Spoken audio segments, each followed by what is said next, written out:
but every so often, that one shot pops up. Caesar may have been one of the most brilliant generals of the ancient world, but he was also, by his own admission, one of the luckiest. This luck was well on display when the two armies finally did meet at Dyrrhachium in May of 48 BC. In the months after his landing, Caesar used every channel he could think of to secure a truce with Pompey, from the highest diplomatic overtures to sending legionaries to the outskirts of Pompey's camp to try and get the foot soldiers on both sides to agree that fighting each other was crazy. Caesar pursued peace not only because he wanted to build the case that he was not the aggressor, but he was also in no position to actually, win a battle. It was this latter fact that kept Pompey and the Senate from taking Caesar's overtures too seriously. So as the winter slogged on, things were not looking good for Caesar. Not only were his men struggling on a subsistence diet, but he began to suspect that his allies in Italy were intentionally delaying the launch of the reinforcements Bibulus had turned back. Had he been betrayed? Had he foolishly rushed into his own destruction? A man of action, Caesar was unable to hold still, and even attempted to cross back across the wintry Adriatic Sea to fetch his missing troops, but was turned back by a storm. He was left to brood in his tent, racked with doubts about his position and his own abilities. But just as he was beginning to lose heart, Mark Antony lit a fire under the legions waiting in Brundisium and led them boldly across the Adriatic. Antony may have been crass, vulgar, and an unrepentant hedonist, but he was nothing if not a brilliant soldier and Caesar's most loyal captain. There was no way he was going to hang his general out to dry, even if more than a few people had whispered in his ear that he ought to do just that. When the spring came, the reinforcements linked up with Caesar, bringing his numbers up to a respectable 15,000. Now at full strength, and with Antony at his side, Caesar felt confident about taking the fight to Pompey. By May, the Republic's army was camped just south of Dyrrhachium, a port city which lay directly across the Adriatic from Brundisium in modern Albania. In the dating for the rest of the war, I'm going to use the months the battles actually took place in, rather than the recorded historical dates. In just a few years, Caesar will reset the Roman calendar to reflect the drift caused by centuries of missing leap days, so the Battle of Dyrrhachium, which was recorded to have taken place in July, actually took place in mid-May. Just as Pharsalus really took place in June, not August. The difference in dates may seem trivial, but to understand Pompey's hope that he would be able to starve Caesar into submission, you have to understand that everything took place before the harvest season, not after it, as the misaligned old calendar implied. So in May of 48 BC, Pompey was camped in a strong position with the sea and a link to endless supplies at his back, surrounded by steep hills.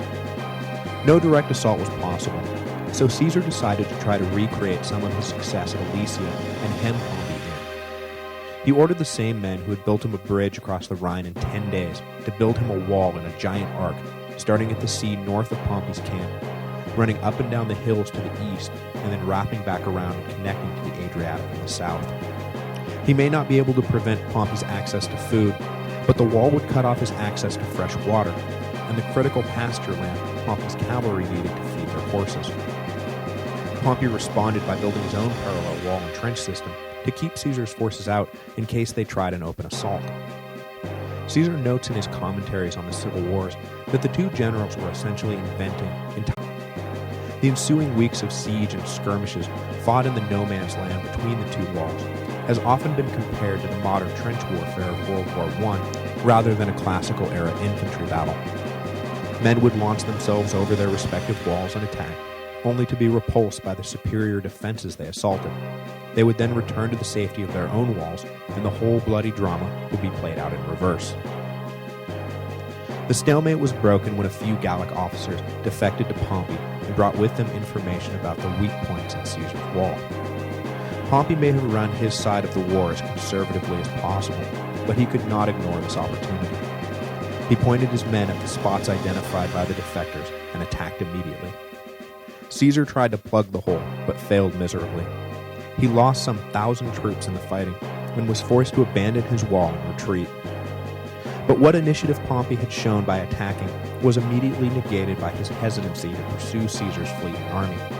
The old general let Caesar's reputation for cleverness trip him up, and he convinced himself that Caesar was trying to lure him into a trap by running away. But there was no trap. just a pack of disorganized troops running away after getting their pants beat off. Collecting himself far inland, Caesar was amazed that he had managed to escape the day in one piece. He commented to one of his officers, "Today the victory had been the enemy's, had there been anyone among them to gain it." Caesar regrouped his army and marched inland, trying to put some distance between himself and Pompey. He had been badly shaken by the defeat at Dyrrhachium, but the fight had by no means gone out of him or his men. Some in the senatorial camp urged Pompey to now make straight away for Italy and retake Rome. But Pompey wisely understood that this was not a battle of territory, this was a battle of will. The objective was not to control Rome, it was to defeat Caesar.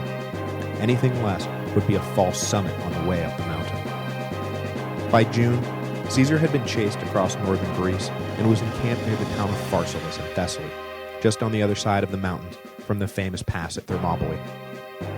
He now had about 20,000 troops all told, stronger than he had been, but numerically no match for the 45,000 Pompey had encamped 5 miles to the northwest.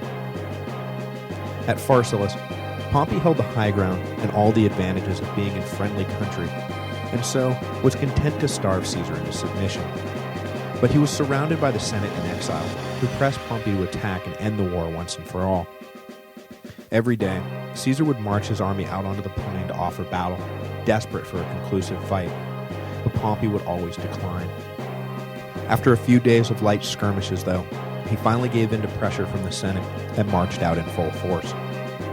He may have had misgivings about whether it was a good idea, but if it was a battle the Senate and Caesar wanted, a battle is what they would get.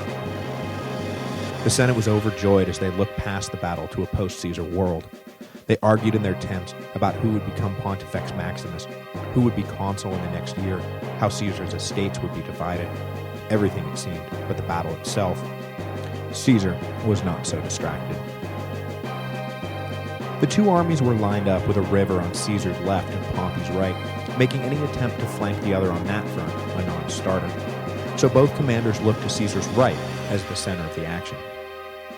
Pompey massed all of his cavalry on that flank and intended to smash through Caesar's weaker horsemen and then surround the small army.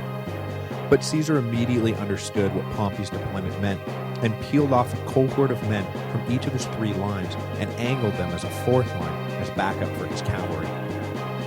He deployed this 4th line under cover of dust and the marching of his light skirmishers, so Pompey would not realize the additional wall of infantry existed. The battle began when Caesar ordered his 1st line in a frontal assault on Pompey's infantry, but Pompey had ordered his own troops to stand fast. Standard tactics of the day dictated that both sides should run headlong at each other and meet somewhere in the middle. But Pompey's plan was to force Caesar's veteran fighters to run the whole way, giving his own less experienced troops a slight advantage. But that veteran experience did not just mean they were better fighters, it also meant that they were more disciplined. When Caesar saw Pompey's troops staying put, he signaled his centurions to halt the charge just short of spear range to catch their breath. It is no small thing to halt the charge of an entire army when you have just whipped them into a murderous frenzy. But Caesar had trained his men well. When he said stop, they stopped. Only when they were sufficiently rested from their sprint did Caesar give the order to close the final distance. Just like that, his men turned back on the murderous frenzy and threw themselves against Pompey's line. The Battle of Pharsalus had begun. With the 2 infantries engaged, Pompey ordered his cavalry to break through according to the plan. They had no problem driving off Caesar's smaller cavalry, but when they cleared out the enemy horse, they suddenly found themselves confronted with an unexpected line of Caesar's heavy infantry.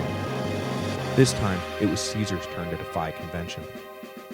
Usually, when confronted by charging cavalry, infantrymen would hurl their spears and then try to hack at the legs of the riders with their short swords.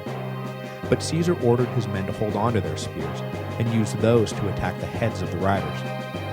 Totally surprised by this new tactic, Pompey's cavalry was completely thrown off and pulled up short, trying to avoid being stabbed in the face by spears. In just a few minutes, Caesar's 4th line had scattered the charging cavalry, and as soon as they had, the battle was as good as over. The 4th line charged forward and was able to sweep around behind Pompey's infantry. Besieged now on 2 fronts, Pompey's less experienced troops panicked, and the decisive battle of the Civil War turned quickly from titanic struggle for the future of Rome to complete and utter rout. Pompey himself seems to have snapped mentally when he saw his cavalry shattered and fled the battlefield, leaving his army to fend for itself. Seeing Pompey run ended any notion that the day might somehow be salvaged, and it soon became every man for himself. Senators who had just that morning been splitting up the inevitable spoils of victory now scattered in every direction. Caesar himself did not linger over his victory in the field and immediately charged for Pompey's camp, hoping he could catch his defeated rival and finalize an official peace. But despite Pompey had gathered up his family, who had been with him since his flight from Rome, and abandoned the camp. He loaded up as much gold as he could, but was forced to leave behind most of his possessions when word came that Caesar was headed straight for him. He went so far as to throw off his general's cloak and disguise himself as a common camp follower to avoid capture. Pompey Magnus, who had fought his whole career for honor and glory, was reduced by defeat to a pathetic shadow of his former self, abandoning his troops and running for his life. But maybe that's too harsh. It was not for nothing that Pompey fled for Egypt, and not for nothing that he made sure he took with him as much gold as he could. The Senate had an ally in King Juba of Numidia, and Pompey's plan was likely to gather another army in North Africa, where allies of Caesar had just been defeated in that sub-theater of the greater civil war. But it was not to be. Court ministers in Alexandria, the capital of Egypt, learned that Pompey was headed their way and resolved to curry favor with Caesar by assassinating his enemy. When Pompey arrived at the Egyptian coast, he was greeted by a small skiff that was to take him to shore. But as soon as he was on board and separated from his bodyguards, the Egyptian welcoming party attacked. They stabbed Pompey repeatedly, murdering him there on the shores of Egypt, the second triumvir, to meet a violent end after a life spent chasing greatness. When Caesar heard the news, he was enraged. The conspiring ministers in Alexandria could not have been more wrong about what Caesar wanted, and their clever plan totally backfired. Rather than making a friend in Caesar, they had just cemented him as a furious enemy. See, Caesar's whole posture had always been one of the magnanimous victor, the generous statesman who was forever pardoning his enemies. After the Battle of Pharsalus, a whole contingent of senators decided that running in order to keep up the fight was pointless and supplicated themselves before Caesar, expecting the worst but hoping for the best. Caesar pardoned them all and declared it his greatest desire to simply heal the divisions within the state and reunite Rome as one body. Among those who begged forgiveness was Marcus Brutus, son of Caesar's old mistress Servilia, whom Caesar had long regarded affectionately as a stepson. He welcomed Brutus back to his side and told him to forget the past, that together they would build a new future for Rome. And this was exactly how he intended to handle his old friend Pompey the Great, just as soon as he caught him. So you can imagine Caesar's reaction when he landed in Alexandria in the autumn of 48 BC, hot on Pompey's heels, and instead of receiving information about which direction his rival had gone, he was instead presented with Pompey's head. The assassination denied Caesar his planned public relations coup de grace of pardoning Pompey and asking that he serve beside him as together they repaired Rome and made the empire even greater than it had been before the Civil War. When he saw the head, he wept bitter tears, and to everyone's shock, ordered that it be buried with full honors. The ashes of Pompey's body were handed over to his grieving widow, who was allowed to return to Rome